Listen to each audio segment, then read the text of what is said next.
الحمد لله الذي هدانا لهذا وما كنا لنهتدي لولا أن هدانا الله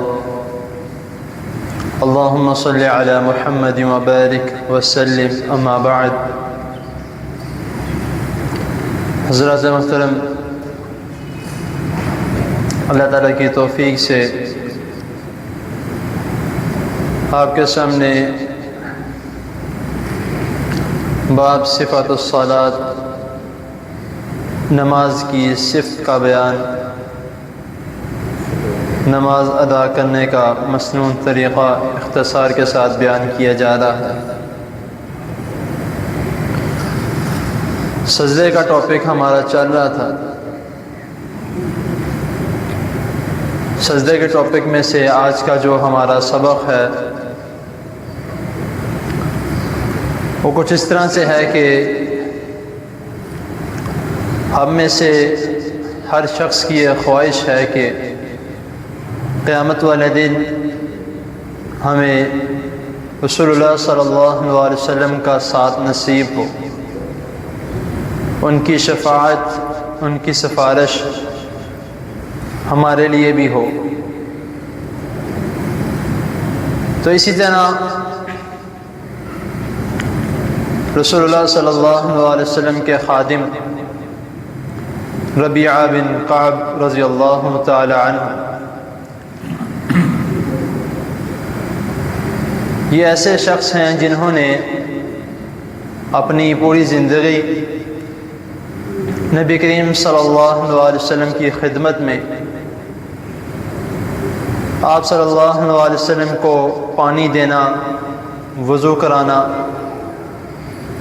اور اس کے علاوہ آپ صلی اللہ علیہ وسلم کے یہ گھر کے باہر بیٹھے رہتے تھے کہ جب بھی رسول مکرم صلی اللہ علیہ وسلم کو کسی چیز کی ضرورت ہو تو آپ کو مجھے آواز دینا نہ پڑے، آپ بس مجھے بلائیں اور میں فوراً چلا جاؤں. اس طرح کے خادم تھے. تو پھر ظاہری سی بات ہے جب خادم اس طرح کا ہو جو ہر چیز میں خیال کرنے والا ہو تو پھر اس کے لیے ایک انعام، ایک خوشخبری کیوں نہ ہو.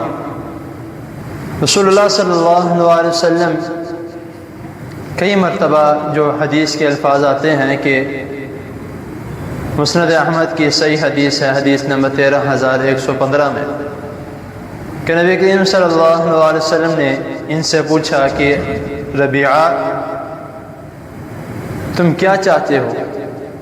تم نے اتنی دیر میری خدمت کی اور کرتے رہتے ہو، تو تم کیا چاہتے ہو؟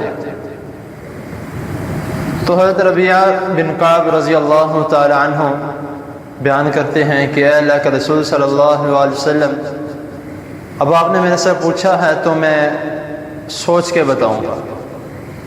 اب ذرا تھوڑا تصور میں لائیں، اگر ہم میں سے کوئی ہوتا تو کیا مانگتا؟ کوئی پیسے مانگ لیتا.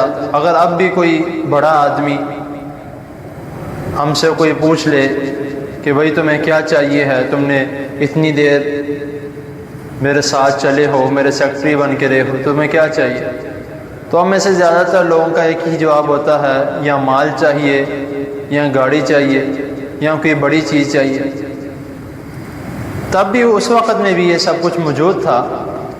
اونٹ تھے، اتنے قیمتی اونٹ تھے، ہیرے جواہرات تھے، درم و دینار تھے، کھجوروں کے باغ تھے. رسول اللہ صلی اللہ علیہ وسلم ایک حکم دیتے کسی کو بھی تو وہ دے دیتا انہیں.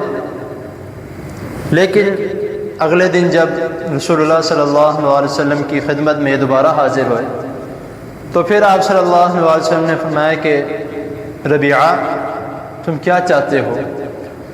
تو حضرت ربیعہ رضی اللہ تعالی عنہ بیان کرتے ہیں کہ میں نے رسول اللہ صلی اللہ علیہ وسلم سے عرض کی کہ اے اللہ کے رسول صلی اللہ علیہ وسلم، مجھے قیامت والے دن آپ کی شفاعت چاہیے. دنیا میں تو آپ میرے آنکھوں کے سامنے رہتے ہیں، مجھے کوئی بھی تکلیف ہو، کوئی پریشانی ہو، میں آپ کو دیکھتا ہوں تو میرا دل خوش ہو جاتا ہے، دل کو سکون مل جاتا ہے، آنکھوں کو ٹھنڈک مل جاتی ہے. تو قیامت والے دن آپ کا مقام بہت اونچا ہوگا، آپ مقام محمود پہ ہوں گے اور میں ادنا سا آدمی. میرے اتنے گناہ گار ہوں میں، تو میں کیا بنے گا میرا؟ تو رسول اللہ صلی اللہ علیہ وسلم کیا جواب دیتے ہیں کہ ربیعہ، اگر تم قیامت والے دن بھی میرا ساتھ چاہتے ہو فَأَعِنِّي بِكَثْرَةِ السُّجُودِ، تو سجود میں کثرت پیدا کرو، یعنی کہ اتنے سجدے کرو۔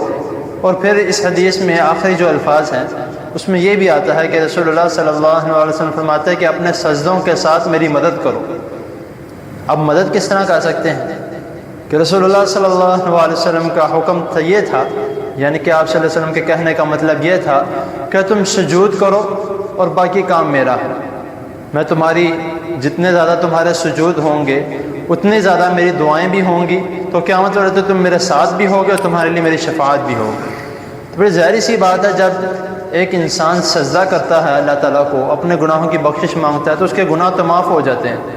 تو جب اس کے گناہ معاف ہوں گے تو پھر لازمی طور پر رسول اللہ صلی اللہ علیہ وسلم اس کے لیے سفارش بھی کریں گے کہ اللہ یہ بندہ آپ کے لیے نماز پڑھتا رہا ہے، عبادت کرتا رہا ہے، اس کو معاف کر دیں اور اس کو میرے ساتھ جنت میں بھیج دیں۔ تو جب رسول اللہ صلی اللہ علیہ وسلم اللہ تعالیٰ سے دعا کریں گے، اللہ تعالیٰ سے اس شخص کے لیے سفارش کریں گے، تو اللہ تعالیٰ کس طرح اس کو نہیں بھیجیں گے؟ تو یہ صرف انہی کے لیے نہیں ہے، ان کو تو رسول اللہ صلی اللہ علیہ وسلم نے فیس ٹو فیس کہا، کاش ہمارے لیے بھی یہ ہوتا، ہم بھی اس وقت موجود ہوتے۔ تو لیکن اب بھی ہم رسول اللہ صلی اللہ علیہ وسلم کے احکامات پر عمل کر سکتے ہیں، آپ صلی اللہ علیہ وسلم کی سفارش حاصل کر سکتے ہیں۔ تو طریقہ کار آپ صلی اللہ علیہ وسلم نے ہمیں بتایا ہوا ان کے ذریعے، تو ہمیں کوشش کرنی چاہیے کہ اپنی نمازوں میں کثرت پیدا کریں، نوافل میں، سنتوں میں۔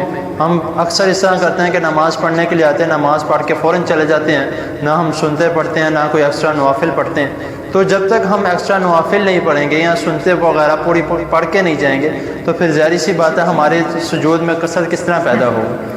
تو جس طرح ہم بھی انشاءاللہ اگر کثرت پیدا کریں گے تو انشاءاللہ تعالیٰ قیامت والے دن ہم بھی نبی کریم صلی اللہ علیہ وسلم کے ساتھ ہوں گے۔ اللہ تعالیٰ آپ کا اور میرا خاتمہ بالایمان فرمائے، ہمیں 5 وقت کا نمازی بننے کی توفیق عطا فرمائے، اور قیامت والے دن ہمیں بھی رسول اللہ صلی اللہ علیہ وسلم کی سفارش اور ساتھ نصیب فرمائے۔ جزاکم اللہ خیر۔